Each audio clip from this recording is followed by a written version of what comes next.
The pick is in.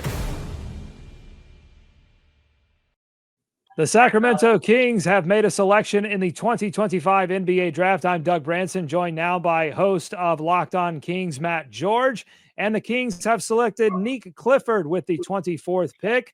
Matt, they trade into the first round, into the 24th pick with the Oklahoma City Thunder to select Nique Clifford. Did the trade or the pick surprise you?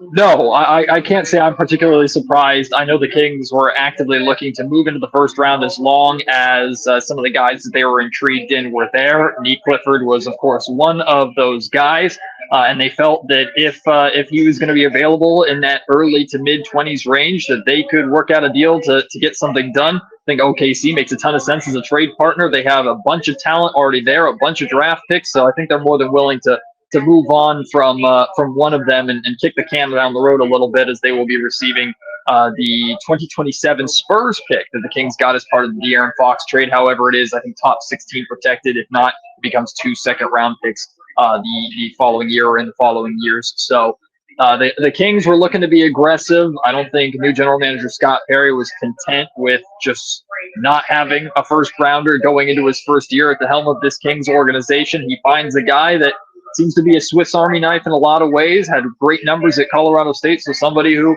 in theory, will be able to come in and help the Sacramento Kings win some basketball games. Although the curiosity is, like, what's the direction of the Kings? How aggressive are they trying to win right away? How can Nique be involved in that or influence that? All that is to be or waiting to find out, basically, at this point with that. Well, I mean, and he seems to have maturity, 5 years of college played. How much do you think that factored into the Kings' decision to make him the pick? Yeah, I mean, someone who is an older prospect means more of a win-now talent and a win-now capability. While I'm not the biggest fan of the Sacramento Kings continuing to try to win, they've almost forced themselves into that position with the contracts that they have, Domantas Sabonis and Zach LaVine specifically. So you go out and get a guy that in theory fits some sort of need. He is a wing, although he's 6'5", 6'6", in that range. And the Kings need more guys that are like 6'8", 6'9". Have a lot of guys in that 6'4", 6'5" range. So it'll be interesting to see what this roster looks like on actual opening day of training camp. But an older rookie for a win now team, at least that part makes sense. Scouts seem to value his playmaking and his rebounding instincts. Do you think that those are two things that will allow him to get some more playing time in Sacramento early on? I mean, you can never have enough rebounding from any position, but especially if you can get some from your guard or wing position, that's really important. Moving the basketball is going to be important too. The Kings still searching for a point guard. I don't know if they feel Nique can hold down that position, whether it's big minutes or short-term minutes off the bench or whatever it may be. I don't know how eager they are to put the ball in the hands of a rookie as their point guard anyway. But regardless, I think he's definitely someone that has intangibles that naturally any team would want to add to their group. But we also have to be realistic here too. We're talking about the 24th pick in the draft, right? So the Kings are not looking at Nique to be a savior of this franchise necessarily. More of I imagine, a building block towards whatever Scott Perry's plan is going forward.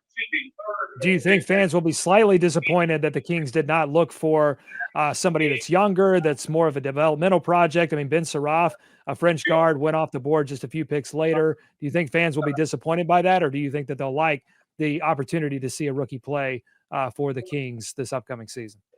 Look, Kings fans wanted the Kings to have a first-round pick. Scott Perry went out and got a first-round pick, and I mean, he has not been sitting on his hands. It's been rumored that the Kings have been trying to move into the first round for a while, and he was staying patient to make sure he was not just moving in for the sake of moving in, but that when he moved in, the guy or guys that he potentially wanted would still be there and be in that range. So Kings fans got what they wanted tonight. They got a first-round pick. They got a rookie to add to this group. How good is that rookie? Of course, time will tell. But I don't know how Kings fans could be overly disappointed by Sacramento at least being active and Scott Perry not waiting to start to get involved.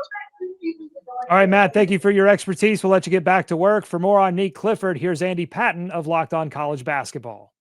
What's not to like about Colorado State guard Nique Clifford? I'm Andy Patton, the co-host of the Locked On College Basketball Podcast. Clifford did a little bit of everything last year for the Rams.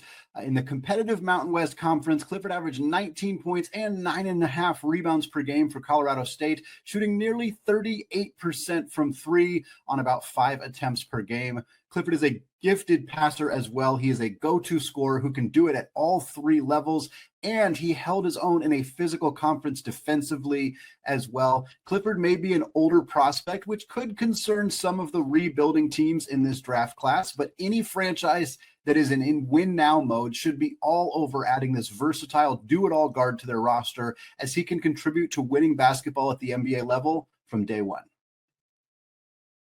For continued coverage of Nique Clifford, check out Locked On Kings on YouTube or wherever you get your podcast, part of the Locked On Podcast Network, your team every day.